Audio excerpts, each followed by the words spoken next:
Good afternoon, and welcome to a very special Dean's Circle edition of the Scope podcast. I'm your host, Dr. Nicole Wadsworth, Dean of NYT College of Osteopathic Medicine. It is my honor, true privilege, to be on location in Baltimore, Maryland at the future site of the Maryland Osteopathic Medical School, located on the campus of Morgan State University, to interview a very special friend of NYT College of Osteopathic Medicine and a very special person to me. Please welcome esteemed physician, astute visionary, national healthcare policy expert, passionate advocate, and true role model to many, Dr. Barbara Rossley. Today our conversation will address an array... Where is that person?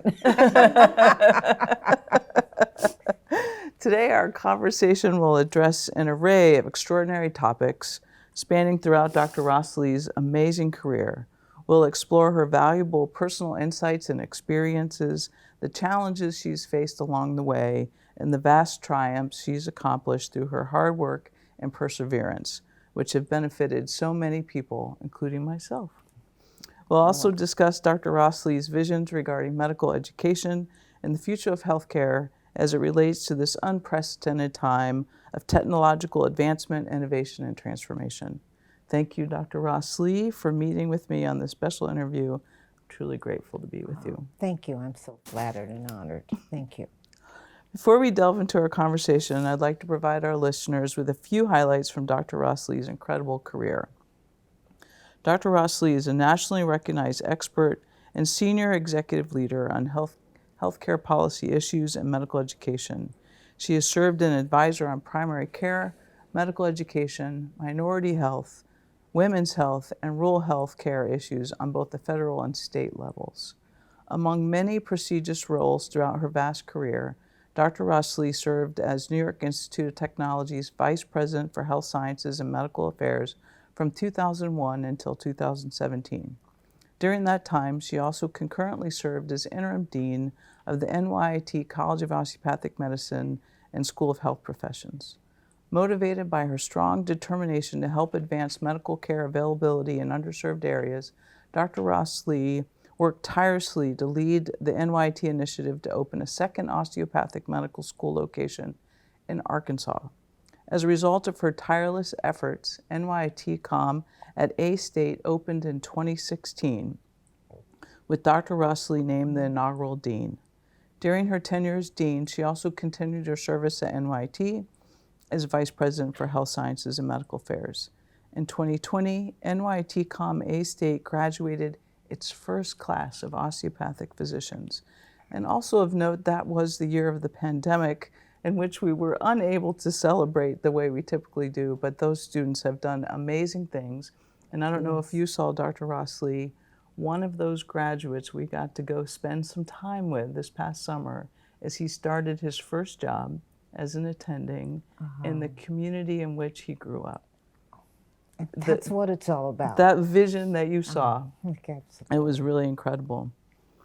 In addition to her extensive leadership roles at NYT, Dr. Rossley is also a founding director of several amazing programs, including the American Osteopathic Association Health Policy Fellowship Program, the Training and Policy Studies Program, and the Institute for National Health Policy and Research. She is a member of the Executive Committee of the National Osteopathic Medical Association, a medical association of minority osteopathic physicians. Among her many extraordinary career achievements, Dr. Rossley is the first African-American woman to serve as dean of a U.S. medical school. That was my alma mater, Ohio University. She's also the first osteopathic physician to participate in the Robert Wood Johnson Health Policy Fellowship. She is a legislative assistant to Senator Bill Bradley, a member of the National Institute of Health Committee on Women's Health, a member of the United States HHS National Advisory Committee on Rural Health, and she proudly served as a commissioned officer in the United States Naval Reserve's Medical Corps, achieving rank of captain. Wow. Yeah. That was the first 5 years. With so many phenomenal topics and accomplishments to discuss today, I think a great place for us to start would be at the beginning. So, where did your interest in medicine begin? And could you tell us a little bit about your path to becoming an osteopathic physician? I didn't start off thinking about medicine. I love science and math, but I wanted to be a teacher. You know, I grew up in a community where teachers weren't people, they were teachers. They didn't have lives, and they were committed to what they did. And so that was my role model. So I wanted to be a teacher, and it wasn't until I got to high school and I was able to attend a magnet school, which we call magnet schools now in the city of Detroit, that concentrated on biology and chemistry and math and some of those special science areas, today's STEM piece. And it was at that time that I decided, okay, I want to be a teacher or a doctor, okay? And that's how this started. So when I started undergraduate school, I started off as a pre-med student. I went into pre-med. I was discouraged from medicine at the time for two reasons. Number one, I was a minority, and number two, I was female. Both reasons were enough to exclude you from consideration for admission to medical school. And based upon that, I wound up with a bachelor's degree in biology and chemistry, and I don't know whether you all know it, there aren't a lot of jobs that are advertised for people with bachelors in biology or chemistry. And so I was having a little difficult time finding a position, and guess where my first position was? It was in an osteopathic hospital. I had never heard of osteopathic medicine prior to that. And it was at a time when medical technology and certainly laboratory diagnosis was becoming much, much more sophisticated. And so they wanted to hire somebody who had some credentials in science. And so I got hired to work in an osteopathic hospital laboratory. Now, it doesn't take long, maybe 6 months, till you've learned absolutely everything there is to do in a hospital laboratory. I could do every test. I could type blood. I could do everything that you can do. So when you talk about glass ceilings, I understood it. So I also combined that with venipunctures. And so, and based upon knowing all those skills, when I did start medical school, I worked midnights at the hospital in the laboratory because I could do everything they needed on an emergency basis at night. So that's how I got started. Okay, so I worked in the laboratory for a couple of years and hitting that glass ceiling with no place to go from there. I decided I'd go back to school and get a master's in education. And the opportunity came along with the National Teacher Corps. So I joined the National Teacher Corps and was able to be involved in K-12 education from using innovative strategies. And I earned my master's degree. And after I graduated, I taught public school, K-12, for about a year before the owners of the osteopathic hospital came to me and said, you know, we're opening a new osteopathic medical school in Michigan, and you should apply. I said, what the heck? I'll give it a shot. So I went up there and I applied. And I can remember saying to the admissions director at the time, if you let me in, I'll get out. The problem is trying to get in. That's where the barriers are, okay? And so they admitted me to the school. However, at the time, I was in a personal note. I was in a process of getting a divorce. I had two babies. My daughter was a year old, my son was 3, and I was talking about quitting my teaching job to go to medical school, and I'm saying, who's going to feed us, right? So I can remember going to the Board of Education in Detroit and saying, you know, I've been admitted to medical school, and I would really like to go, but if you would transfer me from middle school to teaching high school science, I'll turn down medical school, and I will stay in teaching. And I even remember her name, I won't say it, and she says, no, you're going to have to stay where you are. So I got in my car, a little Volkswagen, yellow Volkswagen Beetle, and I drove out to Pontiac, Michigan, which is where the new medical school was. So I was late for school the first day of medical school. But that's how I got into osteopathic medicine. That's the short story. You want the long story? That's an amazing story. Wow, wow, thank you for sharing that. Wow, and now we get to think about the history. So, was besides the school coming to you, because clearly they knew your quality, having worked with you at the hospital, was there something else that really influenced your path in medicine and how things took off for you? I think we all have a health history of some sort, but my health, my family's health history was really, my grandfather lived to be 106, never had any problems. My grandmother was 86, but my mother developed tuberculosis when I was 10 years old. And what I saw with that illness is how disruptive poor health can be on the family and on communities, and we saw that in COVID. It's disruptive, and it's something that as physicians or as health professionals, we don't think about. We focus on the disease. And for me, that's where the art of practice is to understand that it's not just that disease in front of you, that there's a person whose whole life is affected by that disease, not just the disease. So you mentioned this already, you chose to be a physician at a time when the profession was predominantly dominated by white men. As an African American woman, can you share some of the personal challenges you faced? And you mentioned a few already. The very first lecture that I received in medical school was from, and this was a brand new osteopathic school that had a lot to prove.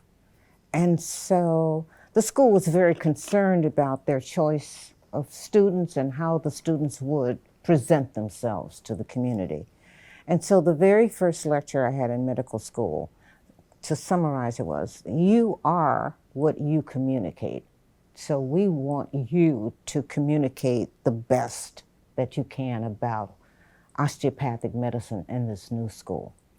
Okay. And I thought that was such a profound statement, so all I had to be was good, right? And then I went into the clinical settings, and we had early clinical contact then. And it became very clear to me that what I communicated was all the stereotypes and assumptions that males have about women or white males about minorities. And so it didn't matter what I did. Fundamentally, they had already made up their mind as to how competent I was. So it forced me to say, I have to set my own standards for excellence. I can't depend on the environment to do that for me. I have to be good, and I have to be my own worst critic to know when I could be better, So. Throughout your career, you've applied your superior executive leader abilities towards effectively advocating for the underserved, underrepresented, and those who have experienced discrimination. Please share with us about your passion for helping others and what your advocacy role personally means to you. Yeah. So I grew up poor, Black, and female in a society that did not value those particular characteristics that I brought. And as a child, my passion was reading. I was the joke of the family. You know, I never went to bed at night. I used to hide to read under the covers. And so my role models were from the literature, okay? And one role model was Einstein. Einstein, who says that you can't achieve excellence with one perspective. That was a part of his one of the basic theories in the theory of relativity. And so you needed to have a problem viewed from diverse perspectives, okay? And I carried that with me, that your perspective was valuable, even if it wasn't the majority perspective. It had value. My other role model was Joan of Arc, okay? And if you know any of that history, any of that literature, she was the most unlikely leader. And she led without any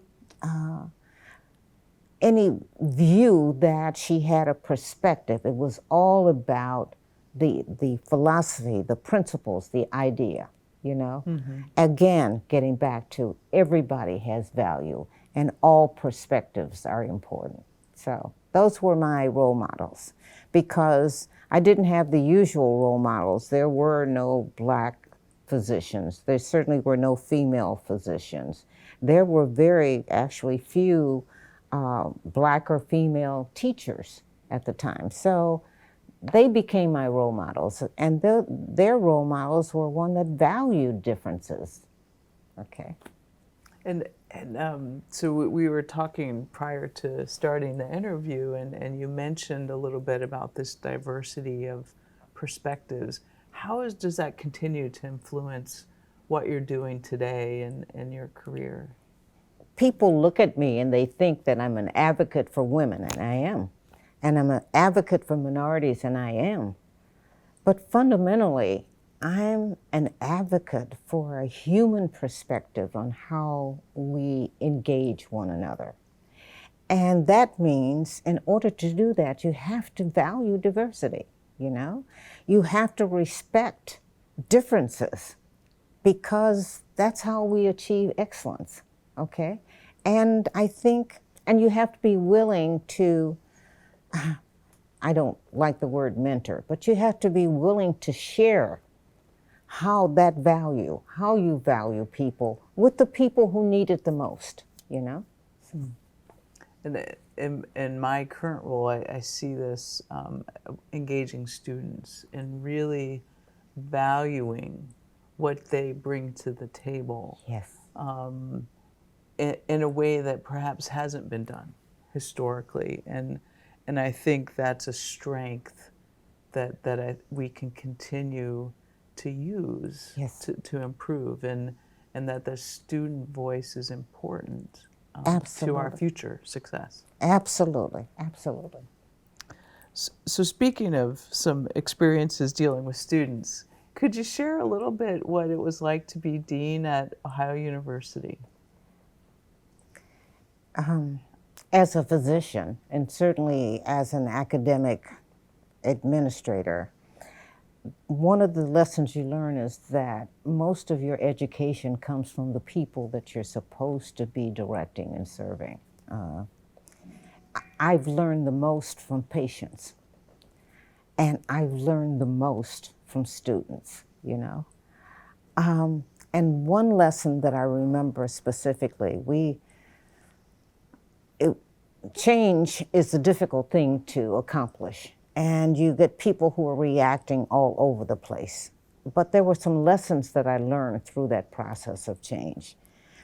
And the lesson was taught to me by a student who didn't even know I was in the room, as it were. She was talking to some faculty from Ohio State University, and she was bragging about what we were doing at Ohio University.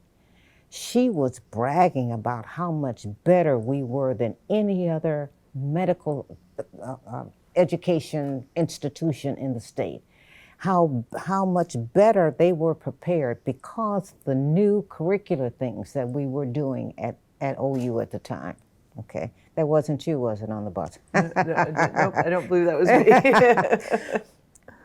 But what impacted me the most is how proud she was of the education that she was receiving. And I've never forgotten that. I've learned that you can accomplish almost anything if the people you're engaging or the people you're working with are a part of it and feel proud of it. And so that's been my goal, my mission in sharing. That's great. That's great. Well, so I'll add a little personal piece that you were finishing up at Ohio University, and I was just starting. So you hired me into my first role at OU, and then you left for NYIT. People have done that to me too. And you went to NYT as the Vice President for Health Sciences and Medical Affairs. So as you think about your role there at NYT, what do you think your most significant impact was on that campus? Let me start with Ohio University. Sure. At Ohio University, we built a model of education that has been replicated by every osteopathic medical school since then. Now, it has changed as it should, and it has morphed, but we built a new model of medical education was like none, and so the student had a lot to be proud of. Based upon what we were doing in Ohio, the president of NYIT recruited me to come to New York. And fundamentally, it was because NYIT was in trouble. And the medical school, the College of Osteopathic Medicine at NYIT, was in trouble and really on the verge of losing its accreditation. Now, oh, naive me, I didn't see it quite that way at the time, but I saw it as a way to duplicate some of the wonderful things that we had done in Ohio. But when I got there, this is what I found. NYIT was ranked at the very bottom of all osteopathic schools. The school was on a financial watch because the medical school was supporting the entire university. There were no support services for students at all. No support services for students at all. There was very little being done in the way of research. And the academic program had not been changed in 25 years when I got there. Okay. So I had to take on those challenges. And, they weren't easy because, all of us are very cautious about change. And it wasn't easy, but I watched NYIT's status and student performance increase. My goal was to empower the student voice. The students need to have a say in what was going on with them, and to collaborate with the institutions around us versus trying to start from scratch when we were so far behind. Touro being one of those places. And continue the Health Policy Fellowship Program because we needed to have a goal, a high ground purpose, okay? And at the same time start and to address that gap in medical education, which was graduate medical education. We did CME, we did undergraduate, but GME was getting lost in the process. And so the TIPS program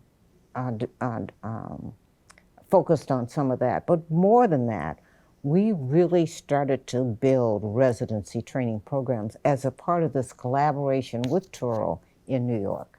So, yeah, I had a lot of fun in New York. I'm sure there's still the same, thank God she retired. Because we did a lot of things. And one of the other things, technology. NYIT was out in front of all of the other osteopathic schools when it came to technology. We use technology in ways in which today we laugh about it because it's kind of outdated, but we were first. So OU was first with curricular changes, but NYIT was way out in front when it came to the integration of academic technology. And I would have to add that because of that, even though the pandemic had its own challenges, it was almost like, okay, we're just going to be remote. And it wasn't a big deal. And I know how hard our team worked, and they worked tirelessly every day, but they made it so incredibly seamless for our students. Yes. And so I hope you hear that your legacy is strong, and what you built there has certainly carried forward in a very meaningful way. And I would really like to take credit for all of that. And I always laugh at students who run around wanting to be leaders, It's really not about leading. I didn't do any of this. We did all of this. Couldn't have happened without the people that were there. Couldn't have happened without the dedication to excellence that we needed to move to a different place. So no, as much as, I'll take credit for it, but the reality is the credit is not mine. It's about the people who were there. The Associate Dean for Student Affairs, Mary Ann Axeger, will tell you, when she got there, we couldn't get a transcript for a student. Mm. Can you believe that? We couldn't get, and I hired her. I said, I don't care what you do, what magic you perform, but get some transcripts for these students, Yeah. So NYIT has really, really grown, but and not just in correcting things, but taking when you have to change to at least get better, why not change to be the best? And NYIT was able to do that in a whole series of ways, to get out in front and provide leadership, okay? And it was all of us together. It really was. Yeah, and that team mentality persists, because I would say as a whole, everyone wants to do the very best they can for the students every day. So I'm going to flip a little bit to your experiences with the Health Policy Fellowship Program and the TIPS program, and just ask for you to share some of your experiences. And I'll do a little plug for the Health Policy Fellowship. I think it's a phenomenal opportunity for those that participate in it, and provides an education and experience that is unique and challenging, and an opportunity to develop in a way that maybe you hadn't known. When I spent that year in DC in health policy, and each step of the way when I left private practice into, I thought, health policy was formulated in academic settings. But in fact, it's much more complicated than that. But my experience in DC was nobody knew what an osteopathic physician was. And not one DO visited the Hill during the period of time that I was there, okay? And it was such a loss. We needed to get on the map, at the very least. And that was actually the medical school in Maine. I interacted with that senator often, his office often. They didn't even know they had an osteopathic school in Maine. The staff at the Senate office didn't know that. So my thought when I left there and got back to Michigan State was, we've got to raise our visibility. We've got to show what it is we're doing. We've got to show what we can contribute to healthcare in this country, and what we are contributing to healthcare in this country. And so I tried to come up with a way of making that happen. And that became the seed idea for the Health Policy Fellowship Program. I want you to know the profession pushed back real hard on that. Okay, if you want to start another master's degree, we can do that. Well, that's not what it's about. It was experiential education. It was taking us to a way of learning how to vision. It was not a leadership development program, by the way, although ultimately you need the same skills, and so it has the same impact. But the wonderful thing about the health, and in fact, I couldn't, the external grant environment wouldn't fund us because they wouldn't fund anything that was just for DOs. Okay. Then my institution wouldn't fund us because they didn't think that we should be doing that. Okay. That was part of the impetus, by the way, the inability to find funding for this concept of a health policy fellowship program for the profession. That was the impetus of me applying for the deanship at Ohio University. And you know why? Because if I was the dean, I would have a budget. And if I had a budget, I could start a fellowship program. And that's how I got started. But at the same time, recognizing my starting a program wasn't going to make a difference. The program needed to be our program.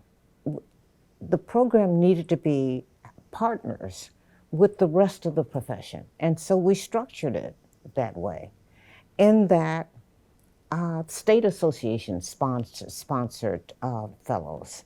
The AOA gave out the certificate for the fellowship program. And each of the state schools provided meetings where they could call in their state or their local experts to present on an issue. So they got visibility in health policy. So that was a true we-us program. And because of that, everybody owned it. And when you own it, you use it. And when you own it, you make sure it survives. And that's what the health policy, that was the process. What it ultimately became, and I can't even begin to tell you how impressed I am with the DOs who joined the early classes, because they didn't know what this was going to turn into. But it became the bench for the profession because we didn't have leadership programs at our institutions. But it became the bench for leadership in osteopathic medicine, but leadership with vision, not just with leadership skills, okay, if that makes sense. It was providing a vision of what we could be, what we could do, what we could contribute for the entire profession. So I'm most proud of the Health Policy Fellowship Program. Having said that, the TIPS program is a diamond in the rough. These are some of the smartest kids. They haven't been tainted by the hierarchy of medicine. They are still asking questions. And the TIPS program is really the future of the profession. Mm-hmm. Thank you. So I'm going to turn now a little bit to your newest project. Because I think you mentioned earlier you failed at retirement. Yes. But you're having fun. So Maryland Com will be the first new school associated with a historically Black college and university. So can you tell us a little bit about this project and how things are going? Well, things are going well. The project is going through the stages that are necessary to become a school. It's the principle and the philosophy behind the school that, in all honesty, reminds me of A.T. Still, okay? In that it is a project that values or is designed or is visioned to create a different way of looking at healthcare, moving it from being, as we've adopted, patient-centered to more human-centered, which is what healthcare should be about, not the system that is, in all honesty, a medical economic machine, you know? So we're trying to refocus on the people, on the populations, and not use the same tired rhetoric that everybody uses because.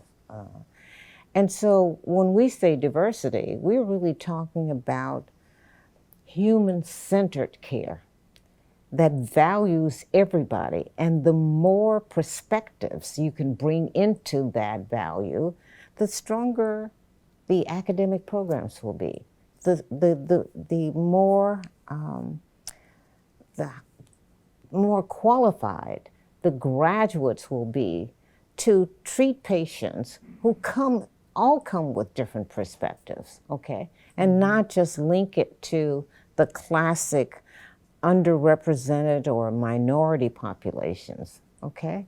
We hope to establish a new model that can be replicated, that moves medicine from being that white male dominant profession in a hierarchy of medicine that is driven by economics to one that refocuses on where our real power and strength lies, which is in communities, which is with people, which is human. So that sounds incredibly exciting. And I'll sort of lend my bias. I think the osteopathic philosophy is uniquely positioned to support this approach to patient care and health. Absolutely. You know, one of the things that I say in giving presentations, when we all talk about A.T. Still was the founder of osteopathic medicine. And then they start pointing to osteopathic manipulative therapy. Okay. But what A.T. Still was a visionary. And the OMT that we use was just a tool to stay focused on the human body. He was a visionary that said, it was all about the human beings, you know? And we forget that. That's what the mind, body, spirit philosophy is all about. It's about a vision of being human-centered and the needs that people have for health, you know, so. So as I think about the last question, and I think you've given me a little insight to how you see the future. Yeah. Now let me push a little bit, and certainly having the opportunity to go through a little bit of your history and highlight a few things, because honestly, it's just a few. There's quite a repertoire. What does the future look like beyond the patient-centered approach? What do you see happening as we think a little bit further along in time? I think technology has the real potential for changing how we deliver healthcare. But I think we have to be extremely cautious in getting too far out in front with the technology and not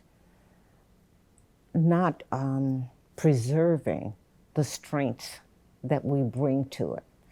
I often say that what's special about osteopathic medical education is that we teach our students to use their hands, and they use their hands to diagnose problems, to treat problems, but the most important thing they use their hands for is to communicate caring. When we use only data and not focus on the human being, when we are looking at things virtually, we miss a lot. And we have to be cautious that we don't go so far down that road that we can't get back from it. Artificial intelligence in healthcare is based upon data sets. Let's back up a little bit and look at where that data comes from. The data that we use to characterize population health and health in this country is based upon billing data. Billing data. And any physician will tell you what they see when their interaction with the patient is not completely characterized in what is in the chart, because the chart is set up for the billing. Okay? So as we do this, the technology is such an amazing tool, but let's make sure that we are not getting too far out in front in what we want to accomplish. Okay? And not forget the human. And not forget the human-centered. Absolutely. Well, I can't thank you enough for extending the invitation to be here at Morgan State, to spend time with you and learn about some things I didn't know and explore some things that I knew a little bit about. It's been such an honor and a privilege. I know our listeners are just going to enjoy this so much, and I can't wait to watch it either. It's always a joy for me. I'm in awe of all you've accomplished in your relentless pursuit for justice, equity, and availability of osteopathic health care for everybody. Your work has directly benefited those in need, for sure, and you're a true champion for minorities, women, the underserved, the marginalized, and the discriminated. Thank you for all you've done, all you will do, because I know you're not done. Your perseverance has made our world a better place. I can't wait to see the first graduates from Morgan State. Thank you. That'd be great. Okay. Thank you very much. I'm truly, truly honored.